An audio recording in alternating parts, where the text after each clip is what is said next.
This video is brought to you by my new book, Cryptid and Other Stories of the Bizarre and Terrifying. If you're looking for something to give you some nightmares before bed, then feel free to check out the links in the description.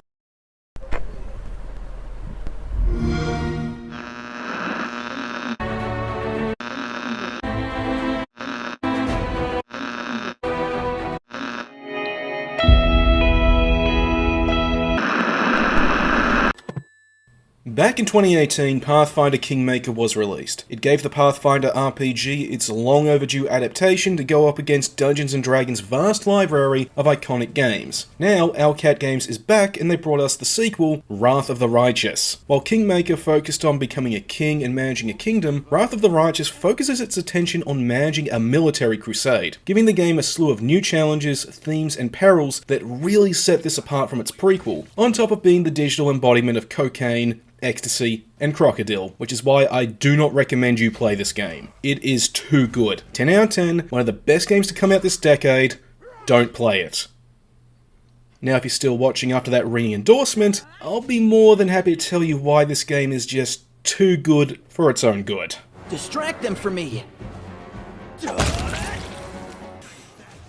Moving the action away from fairies and kingdom management, Wrath of the Righteous takes us headlong into the peril of the World Wound, a dimensional rift connecting the world of Golarion to hell itself and allowing demons to walk amongst the mortals, as our character ends up in a situation where they become the leader of a crusade to take the fight to the demons, and maybe, at long last, close the World Wound and end the demonic threat once and for all. This is a fantastic setup that the story makes great use of, with a compelling cast of characters and numerous plot threads that honestly are just bleeding creativity. Some of these characters include the likes of a tiefling trying to uncover his inheritance, a hedonistic noble plagued by an unseen observer, an autistic scholar who's so obsessed with finding knowledge that she forgot she wasn't human, and of course, a drink-loving paladin struggling with the cowardice and betrayal of close friends. All of the major characters had genuine care and attention placed into their stories, and they are varied in personality, so there's no boring stick-in-the-muds or paper-thin pseudo-depth on display here. They're well-written and well-rounded. The same care and attention also applies to the various quests in the game, both the major ones that move the story forward and the side content. While some quests are time-gated and become unavailable after certain plot points, there's no ticking clock like at the beginning of Kingmaker. And when there is something that is close to that, it is significantly more forgiving. Granted, some of the side content is better than others, such as this one side quest I encountered that involved a tile puzzle that I just found to be annoying rather than brain-teasing, so I just gave up on it. But at the same time, I stumbled onto a neat little Dark Souls-themed Easter egg while saving some Hell Knights from gargoyles in a much better quest. So whether you decide to focus on progressing the story or just exploring the world, you're guaranteed to enjoy what it has to show you. 100%. I have always been a kitsune, but at some point I decided to forget that piece of knowledge. Following this line of reasoning, it would seem the fact of my membership of a certain race just doesn't seem relevant to me. Now, as for the gameplay, it's basically divided into two core pillars. The first being a traditional CRPG in the same vein as Baldur's Gate, and the other is a tactical military simulation. If you're a longtime fan of CRPGs, then you are going to be right at home here. It's a simulation of the Pathfinder tabletop's rule set with simulated dice rolls and skill checks, whether or not your character meet the needed requirements to determine whether or not you can perform an action, so there's no dumbing down for the sake of a broader, more casual audience. A nice addition brought over from Kingmaker's Enhanced Edition, though, was the inclusion of turn-based combat as an option. This can be switched off at any time, and it offers the player a chance to better get themselves out of a tight spot than the live combat, or if you prefer, it lets you take a more methodical approach to enemy encounters right from the get-go. Personally, I preferred the turn-based combat over the live dice roll combat for most of my time with the game. This is because it clearly took inspiration from the modern XCOM titles, but put its own spin on things, in that you can move your character before performing a standard action, or sacrifice that standard action to move a greater distance. On top of that, you can also use a free action with certain abilities without losing the standard action, and there's also a swift action for certain buffing abilities you can use once per turn. These additions make this system feel like a genuine advancement over its inspiration, and honestly has me hoping Firaxis took notes for their next XCOM game. Endure this! In contrast with the military simulation, it took obvious inspiration from the early Heroes of Might and Magic games, and to be honest, it is easily the weaker of the two. You have armies that you can move around the world map like you do your party, but they can only move a certain distance per day, and you need them in order to clear out demon armies and forts that block the way for your party. Effectively, this means the armies serve to just pad out the playtime, forcing you to build up forces and level up your generals before you can clear a path to advance the story. But with that being said, this is a very big game, and as you progress, more and more of it reveals itself to you. By the time you reach the third act, you now have to also manage policies and orders that can influence your armies, keep an eye on their morale as well, and not to mention the finances, and you also have to make sure you're on top of infrastructure. Neglecting these can put you in a situation where your base is sieged by demons, costing you the game. So while it isn't as satisfying, effort did clearly go into this part of the game, and the fact it doesn't show you everything right from the get-go is a great incentive to keep playing, as it creates a sense of wonder as it unfolds ever-increasing complexity in its overall design.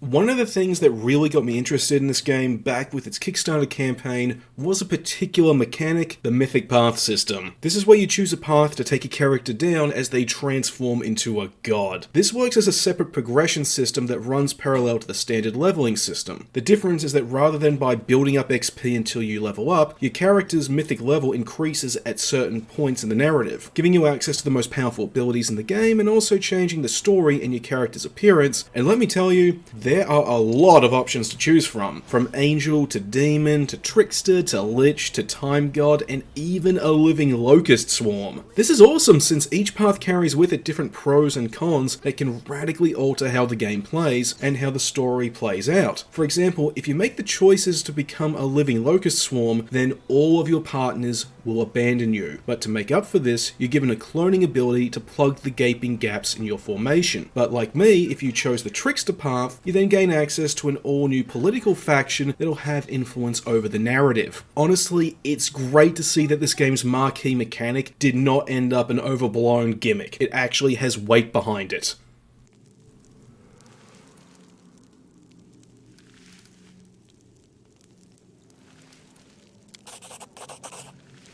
The only other things I have to say about this game are really just nitpicks, but they are things that did annoy me while playing it and I feel are worth pointing out. Like how you have to wait until the end of the second act, which for me was around 20 hours, before you can actually choose a mythic path to follow. The turn-based combat can be slow, but it is just too slow for its own good and can really pad out the playtime. The military combat, while functional, is less a successor to Heroes of Might and Magic and more like a stripped-down recreation without the soul. There are also more than a few times where, as I was moving forward, I got stumped, frustrated, and just gave up and looked up what to do online, and I wish there was double the amount of voice dialogue in this. Yes, I know that last one is very petty, but here's the thing. I enjoyed the characters so much, and their voice acting is solid, so when they weren't voiced in conversation, I was annoyed.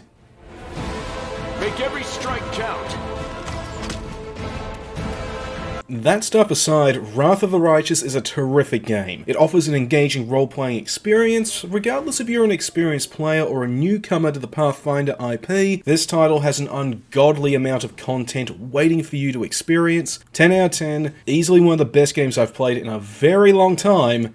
Now just don't play it. This thing is an insidious time vampire that surpasses World of Warcraft in its prime. Every time I sat down to play it for an hour or just 90 minutes, it soon spiraled into hours with the eye strain to prove it. It's too late for me. Save yourself. My next book, its progress has suffered because of this. Keep yourself safe. Do not suffer like me.